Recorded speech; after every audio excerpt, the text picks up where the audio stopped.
그런데 지난주에 공천 면접을 마무리한 국민의힘 오늘부터 이제 최대 승부처죠. 수도권과 강세 지역 영남권 후보들 재배치 지금부터가 말씀하신 것처럼 고차방 정식인데 그런데 이원모 전 비서관 때문에 같이 강남을에 공천 신청한 박진 전 외교부 장관이 밀린 거 아니냐 또는 두 분이 어느 분이 공천을 받을까 그랬는데 둘 다 다른 지역구로 재배치한다는 거예요. 자, 이 부분은 좀 의외가 아닌가 싶고 왜 이런 결정이 나왔을까? 이런 경우는 어떻게 보세요? 여기 강남 텃밭 그야말로 뭐 국민의힘만 들어가면 되는 곳인데. 그러니까 애초부터 가지 말아야 될 지역인데 간 거예요. 제가 볼 때는. 뭐 박진 전 장관 같은 경우에 어느 지역에 가도 사실은 경쟁력이 있을 수 있잖아요. 그 정도 비중 있는 인사이기도 하고요. 그런데 사실은 뭐 강남 지역이 다 강남 지역은 아닐 수 있다 이렇게 얘기는 하고 있지만 또 강남 지역도 계속 바뀌고 있거든요. 예전에 뭐 개포주공이나 이런 데 끼고 있었던 그런 지역하고는 지금 성격이 많이 달라졌어요. 그리고 강남 지역 같은 경우에도 이제는 과거보다 더 보수화 경향을 띠고 있다고 봐야 되거든요. 강남도 험지입니다 이런 주장이 과연 얼마나 받아들여지겠느냐는 거예요. 자신이 아무리 그 지역구 의원이었다 하더라도.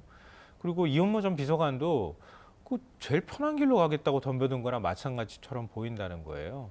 근데 그런 면에서 또 강남 그 지역 출신도 사실은 아니라고 알고 있거든요. 그러니까 애초부터 그러니까 굉장히 편한 길, 꽃길로 좀 가고 싶었기 때문에 그쪽으로 가려고 했던 거 아니냐 이런 거에서 자유롭지 않다고 보고요. 원래 애초부터 국민의힘이 뭐 보수 정당들이 계속 강남 지역은 공천할 때 전략 공천 지역으로 다 남겨두곤 했거든요. 근데 그런 면하고도 또 맞지 않다고 생각해요. 그러니까 만약에 조정한다고 하면 누구 한 명을 살리는 방식이 아니라 두 명 다 다른 지역으로 재배치를 하는 그리고 나머지는 뭐 당연히 전략적 판단을 해서 전략 공천을 죄송합니다. 전략 공천을 하는 뭐 그런 모습들이 나타날 가능성이 높다고 생각합니다. 네. 한동훈 위원장 체제에서 시스템 공천이 잘 돌아가고 있는 것처럼 보이는데 문제는 지금부터입니다. 지금 남아있는 곳 120곳 정도 과연 잡음 없이 끝날지 아니면 지금 김성환 평론가 말씀처럼 은근슬쩍 늘 사람을 다 넣고 있는데 이번엔 지금 티가 좀 많이 날 지역만 남아있다. 어떻게 보세요? 그러니까 이번에 국민의힘 공천의 특징은 물갈이 하겠다, 개혁 공천 하겠다 이게 아닌 것 같아요. 그냥 원만하게 갈등 없이 분란 없이 우리끼리 싸우지 말자 공천인 것 같아요. 그래서 앞으로 남은 120곳도 그렇게 썩 문제가 되지 않을 것 같다는 생각도 들어요. 그냥 경쟁을 시키면 되는 거죠. 경선을 시키면 되는 거다라고 말씀드릴 수밖에 없고 저는 여러 군데서 그러한 흔적들을 좀 느끼고 있는데 일단은 이런 것 같아요. 2명 경선, 3명 경선이 있거든요. 그러니까 현역 넣고 도전자 1명하고 둘이 이렇게 하면은 현역이 거의 100% 이겨요. 그래서 이거는 현역 주겠다는 것 같고 현역 1명에 다른 후보자들, 경쟁자들 2명, 3명을 한다는 거는 그 현역을 안 주겠다라는 얘기 같아요.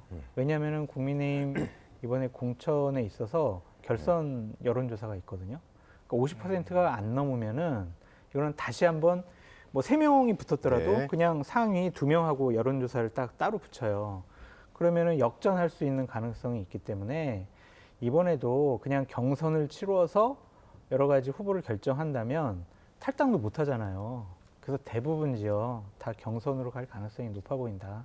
그래서 경선에 대한 위기 관리는 국민의힘이 상당히 잘하는 것 같은데 국민의 눈높이는 안 맞을 수 있어요. 네. 현역 의원들 정치권에 대한 불신이 강한데 이번에 물갈이를 안 하네. 개혁 공천 안 하네. 그냥 분란 없이 총선 치르겠다는 얘기네.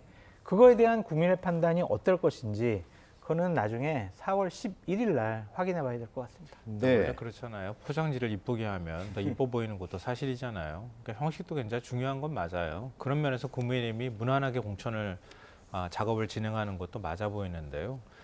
그 안에 이제 악마는 디테일에 숨어 있다고 얘기하는데 그러니까 그런 것들이 다 숨어 있어요. 제가 볼 때는 왜냐하면은 그 지금 예비 후보자들을 평가할 때 인지도나 경쟁력으로 평가할 수밖에 없잖아요.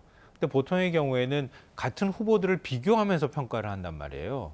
그러면 사람들 가운데 어느 후보 중에서 제일 경쟁력이 있을까 이렇게 평가하는데 이번에는 그렇게 안 했다는 거잖아요.